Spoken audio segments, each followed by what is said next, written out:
Well, let me just ask, Congressman, do you actually know what the Insurrection Act says? Yes, but this is the hang on. What does it say?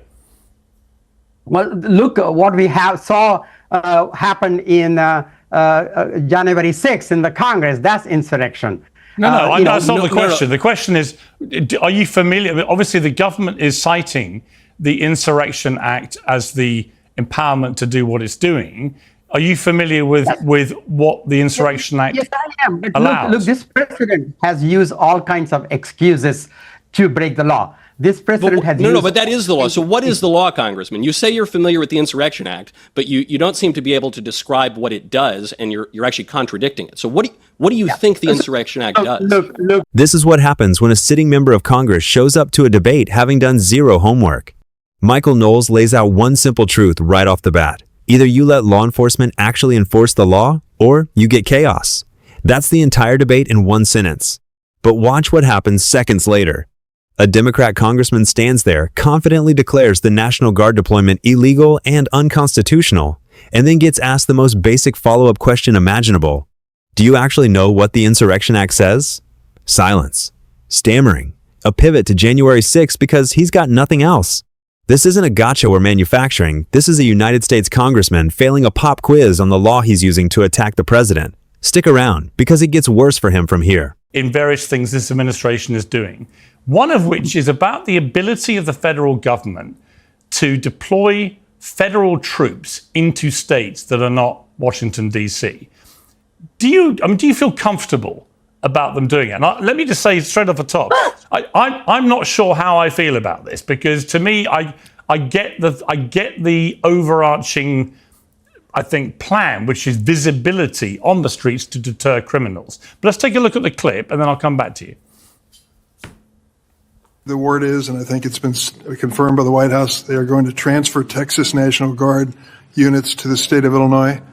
What's the rationale for that? Yeah, Chairman, as you shut down the government, you voted to shut down the government, and you're sitting here, our law enforcement officers aren't being paid. They're out there working to protect you. I wish you loved Chicago as much as you hate President Trump. And currently, the National Guard are on the way to Chicago. If you're not going to protect your citizens, President Trump will. So, again, the question, Michael, do you feel comfortable this is constitutional? Not only do I feel comfortable, I'm happy to see that the federal government is stepping in where the local and state governments have failed. This is one of the main things that the federal government is for. The Insurrection Act has been invoked many times throughout American history by both parties. Eisenhower, Kennedy, it's been called in by, it's been requested rather by Democrat governors. And so that's really unsurprising. And what we're looking at here is issue compounding on issue, because we've had this massive invasion of foreign nationals, many of whom are working with foreign terrorist organizations, the criminal cartels that control the southern border. We have crime spiraling out of control generally in places like Chicago, which in terms of the number of murders leads the country, something like 110,000 gang members in Chicago alone. And you're seeing an uptick in political violence, particularly from the left, reflected in multiple surveys and then obviously in the horrific incidents that we've seen recently.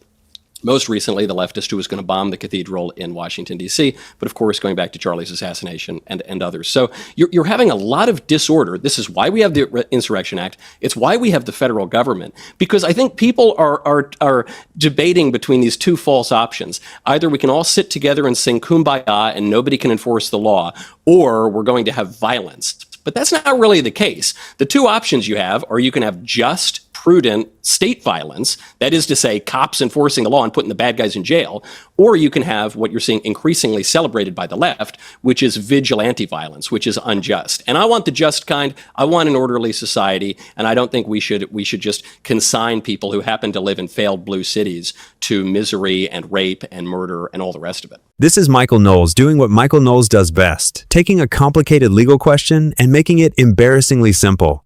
He doesn't dodge, he doesn't hedge, he goes straight at it. The Insurrection Act has been used by presidents from both parties for over a century, including Democrats like Eisenhower and Kennedy, and it's been requested by Democrat governors before. This isn't some fringe Trump power grab, it's a constitutional tool, as American as the Constitution itself. And then Knowles drops the line that should end this entire debate. The left wants you to believe there are only two options, either total lawlessness or violent chaos. That's a false choice, and everybody watching knows it. The real choice is simple. You either have police enforcing the law and putting criminals in jail, or you get the alternative. The left has been quietly cheering on vigilante chaos in cities they've run into the ground for decades. Knowles isn't interested in theory here. He brings up real numbers. Chicago leading the nation in murders, roughly 110,000 gang members in that city alone, and asks the question Democrats never want to answer. Why should Americans in blue cities be sentenced to misery because their politicians refuse to let anyone enforce the law? It's not radical, it's common sense. And that's exactly why it drives the other side insane. Specifically on the deployment of federal troops in states which are not DC, where obviously the federal government can do that. The president has that power. There is this raging argument now about whether it is constitutional, whether it is lawful for the president of the United States to do what Trump is now rolling out in places like Chicago. What is your view of that? It's not only not legal, it's not only unconstitutional, but more importantly, it's not even good business, because this costs so much, putting federal troops in cities. Instead of that, if federal government can give the grants so that local police, law enforcement can hire more people. Right now, they are severely understaffed. They don't have the resources they need to keep our cities safe. Now, in a long-term process... But aren't you answering your question? I mean, aren't you I think answering you're the question? making the point. Right. I mean, in a way, what you just said is the rationale for doing it, isn't it? I mean, they're under-resourced. No. They don't have enough people. They can't control the crime. Donald Trump is recognizing this, and he's doing something about it. And I'm curious about how many regular Americans who live in some of these very crime-ridden inner cities in America are really as opposed to it as you sound like you are, because if you've got a lot of crime going on around you and you know the police are woefully under-resourced, why would you object to seeing some troops on the streets to just try and restore order and perhaps send a real message to criminals?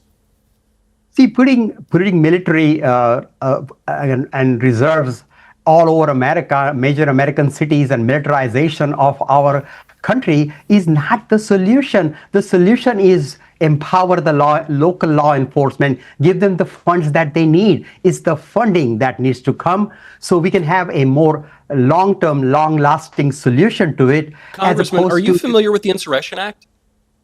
Yes, I am. Yes, I am.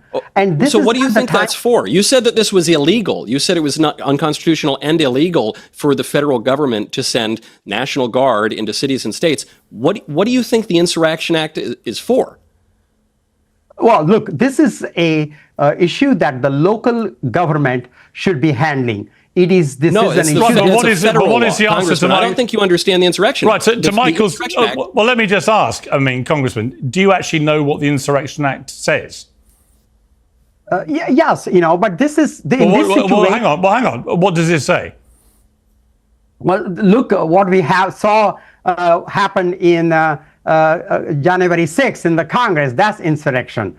No, that's not the question. The question is, are you familiar? Obviously, the government is citing the Insurrection Act as the empowerment to do what it's doing.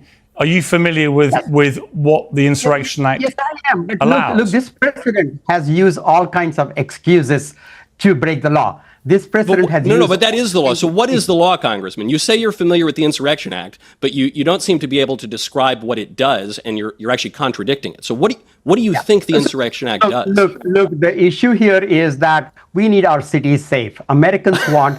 Well, Congressman, with all due respect, that's not an answer to the question. I mean, can you lay out what you believe allows Donald Trump to act so unlawfully? Hang on. Jack, I'm going to come to you very shortly. But just to be clear, Congressman, it's a pretty simple question that Michael posed, which is the government are citing the Insurrection Act as the rationale and the legal tool by which they can do what they're doing.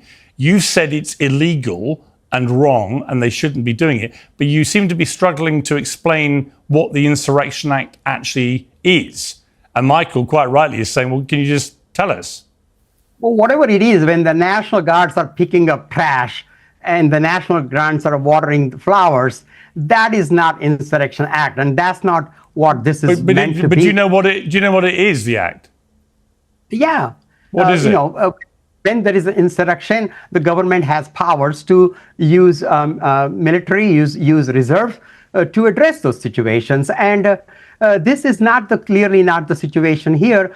What we need to do is empower local law enforcement. Okay, Michael, your response to that. Here's where it falls apart for Congressman Thanedar in real time. Piers Morgan asks him directly, is the deployment of federal troops constitutional? The congressman says no, not only illegal, but not even good business. Fine, bold claim. So Michael Knowles and Piers do the only fair thing you can do to a guy making a bold claim. They ask him to back it up. Are you familiar with the Insurrection Act? Yes, I am. Simple enough. So what does it say, Congressman? And this is the part conservatives are going to want to watch on loop, because instead of an answer, we get a word salad about local government handling it, then a hard pivot to January 6th, like that's somehow the Insurrection Act, then another dodge about trash pickup and watering flowers.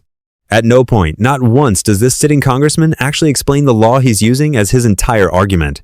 Piers has to walk him through it like he's cross-examining a hostile witness in a courtroom, because functionally, that's exactly what's happening. And it doesn't stop there. Minutes later, the same congressman gets caught flat by Michael Knowles on police funding he claims Trump slashed law enforcement spending. Knowles calls it false.